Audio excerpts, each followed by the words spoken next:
Dans moins d'un an, les Togolais seront appelés à renouveler les dirigeants de leur commune. Et il faut reconnaître que depuis 1987, le pays n'a plus connu d'élections locales jusqu'en 2019. En lieu et place des communes, ce sont les délégations spéciales qui géraient les collectivités locales.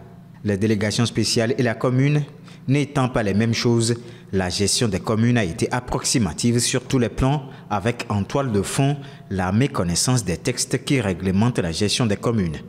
En septembre 2024, la Cour des comptes a rendu public le rapport de contrôle des comptes de la gestion de la commune de Tonne 1, un rapport après examen de la gestion exercice 2019-2020. Selon la Cour des comptes, des parents, amis et autres recrutés sont des employés sous contrat depuis la mise en place des communes, c'est-à-dire 5 ans. Pour la Cour des comptes, cette situation des agents contractuels dans les mairies n'est donc pas conforme à la réglementation relative au statut du personnel des collectivités locales qui fixe la durée du contrat à 2 ans renouvelables une seule fois. Malheureusement, ces contractuels constituent la proportion la plus importante du personnel.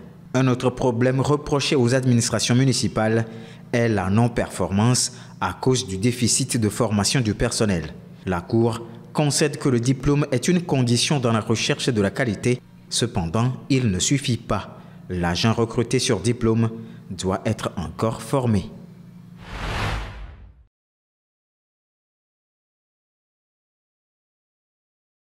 Les services du Fonds monétaire international FMI et les autorités togolaises sont parvenus encore une fois à un accord sur les politiques et réformes économiques nécessaires. Cette fois-ci, il s'agit de la première revue du programme de 42 mois appuyé par la facilité élargie de crédit FEC. Ainsi, cet accord permettra au Togo de bénéficier de 58 millions de dollars au titre de l'implémentation de la FEC. Ce décaissement intervient suite à la récente visite effectuée dans le pays par des services du FMI lors de l'évaluation de la FEC et qui aussi a permis aux autorités togolaises de réaffirmer leur détermination en continuant de mettre en œuvre des politiques saines, notamment les réformes en matière de gouvernance. Par ailleurs, selon le Fonds monétaire international, le programme de politique économique du Togo est en bonne voie.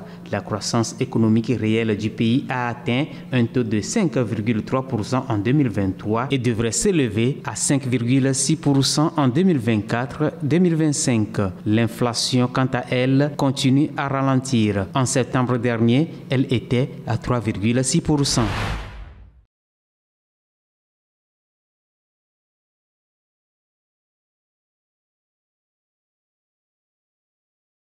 Les consommations de substances illicites constituent un enjeu majeur au Togo, particulièrement parmi les jeunes âgés de 11 à 24 ans. Selon un récent rapport du réseau ouest-africain d'épidémiologie sur la consommation de drogue, Wendu, 43% des jeunes consomment de l'alcool, suivi de 26% pour le cannabis et 19% pour les opioïdes d'origine médicale.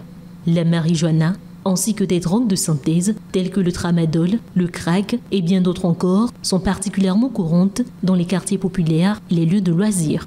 Cette situation entraîne de nombreux jeunes dans une spirale de dépendance et de délinquance, soulevant des inquiétudes quant à leur avenir. Face à cette recrudescence, le gouvernement togolais a intensifié ses efforts de lutte. Ainsi, il est prévu une campagne de sensibilisation dans les écoles, universités et centres de formation pour informer les jeunes des dangers associés à la consommation de substances psychoactives. Des programmes de prévention seront également intégrés dans le cursus scolaire avec le soutien d'associations spécialisées. De plus, le gouvernement envisage renforcer les sanctions contre les trafiquants de drogue et prévoit l'ouverture de nouveaux centres de traitement des addictions où les jeunes pourront recevoir un soutien médical et psychologique. Bien que ces initiatives, entreprises par le gouvernement, soient saluées, il est toutefois essentiel que chaque partie prenante, y compris les parents, prennent part à la lutte contre la consommation de drogue pour protéger l'avenir des jeunes togolais.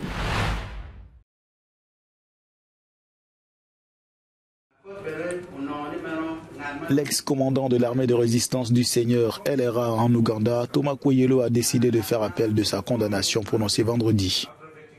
L'homme est jugé dans un procès historique, le premier pour des crimes liés à l'insurrection de la LRA entre 1992 et 2005 contre le pouvoir ougandais, la déception des victimes.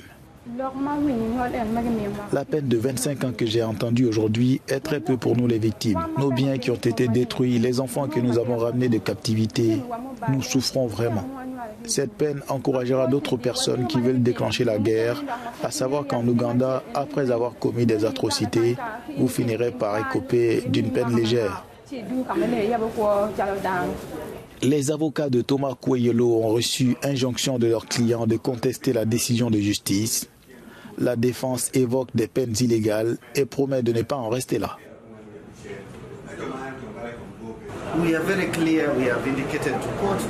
Nous avons clairement indiqué à la Cour que nous n'étions pas satisfaits de la décision concernant la condamnation et la peine prononcée par la Cour.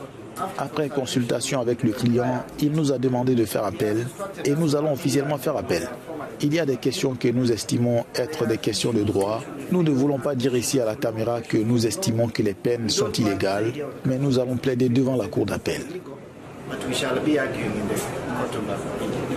Thomas Kweyelo est accusé entre autres de viol, de pillage, de réduction en esclavage, mais également d'avoir ordonné des attaques violentes contre des civils en Ouganda.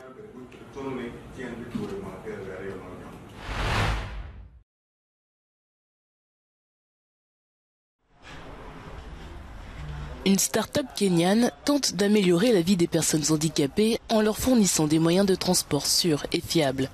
Ces dernières font état de discrimination et de difficultés d'accès à d'autres formes de transport. Lorsqu'on utilise les transports publics, ils ne sont pas adaptés aux besoins des personnes handicapées et en particulier des utilisateurs de fauteuils roulants. Alors ce qu'il se passe, c'est qu'il y a des sièges normaux et que votre fauteuil roulant ne peut pas entrer à l'intérieur. Entre nous, personne n'a envie d'être soulevé publiquement de la sorte. Le type de handicap le plus courant dans le pays est celui lié à la mobilité qui représente 42% des cas. Le Kenya dispose d'un cadre juridique qui promeut l'inclusion des personnes handicapées, y compris l'accès au transport public, mais dans la pratique, ces lois restent souvent inappliquées. Le Kenya dispose d'un certain nombre de politiques, par exemple une politique sur les transports et la sécurité. Mais lorsqu'on l'examine, il est très facile de constater qu'elle ne concerne pas vraiment les personnes handicapées. Malgré tous les défis visibles auxquels nous sommes confrontés, lorsque nous interagissons avec les espaces publics et les transports publics, tout dépend donc de l'intentionnalité d'intégrer les questions de handicap dans ces politiques et d'être ensuite intentionnel quant à la mise en œuvre de ces actions. Selon le Fonds des Nations Unies pour la population, les personnes handicapées représentent 2,2% de la population du Kenya.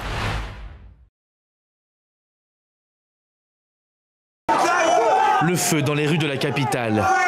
Ces manifestants rejettent la victoire du Frélimo, le parti au pouvoir, aux manettes depuis un demi-siècle. Nous n'avons pas voté pour ces sangsues. Nous n'avons pas voté pour cet homme. Nous sommes fatigués. Nos pères ont bâti leur vie sur des temps difficiles pour que nous ayons un endroit où dormir. Nous sommes encore ici après 39, 40 ans avec nos fils. Nous vivons toujours au même endroit que nos pères à cause du Frélimo. Un appel à la manifestation encouragé par Venancio Mondlane, le candidat de l'opposition battu lors de l'élection. Le président nouvellement élu a réagi à sa victoire jeudi. Il en a profité pour dénoncer les manifestations. Ce n'est pas le pays que nous voulons pour nos enfants et les générations futures. Une élection dont il aura fallu plus de 2 semaines pour en connaître les résultats officiels. 70% pour Daniel Chapo, le candidat du Frélimo, 20% pour Venancio Mondlane.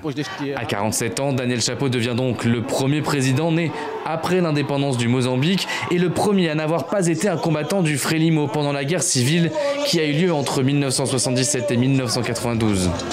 Lors de la campagne, le président élu a axé son programme sur la santé économique du Mozambique. Nous allons bien travailler sur le secteur économique car c'est un aspect très important pour notre paix, notre souveraineté et notre intégrité territoriale. Autre promesse très importante de Daniel Chapo, la lutte contre le terrorisme, notamment dans la province de Cabo Delgado, en proie depuis 8 ans à des attaques sanglantes par des groupes djihadistes affiliés au groupe État islamique. Nous continuerons à travailler pour que le Mozambique soit un pays de paix totale et complète. Désormais élu, Daniel Chapo va devoir travailler dans un contexte très tendu au Mozambique, notamment après l'assassinat samedi dernier de 2 figures du parti Podemos.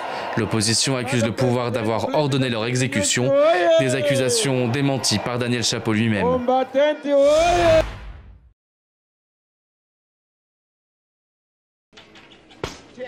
Il y a 50 ans, le boxeur américain Mohamed Ali a battu George Foreman à Kinshasa lors du légendaire combat Rumble in the Jungle. Organisé par l'homme d'affaires Don King, ce combat est entré dans l'histoire du sport et de la culture populaire. La nuit dernière, j'ai fait un rêve.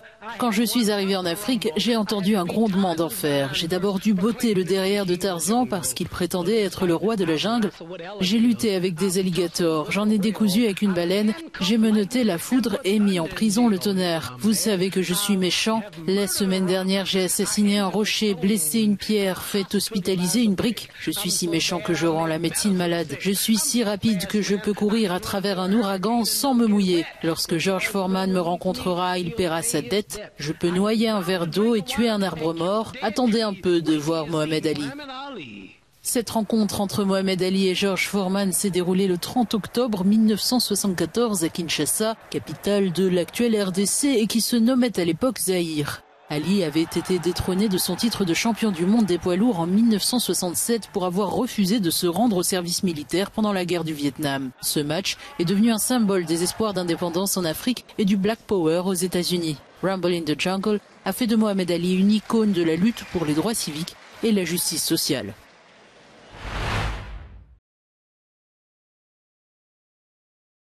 Lors de la 46e Assemblée générale de la Confédération africaine de football tenue mardi à Addis Abeba, son président Patrice Motsepe a fait le point sur les défis financiers auxquels la CAF a dû faire face ces derniers mois. Il a également mis en avant ses ambitions de redonner à l'organisation sa grandeur en multipliant les actions pour établir une gouvernance solide. Nous avons dû agir immédiatement pour stopper l'hémorragie et résoudre une série de problèmes financiers majeurs. La situation financière de la CAF était extrêmement critique.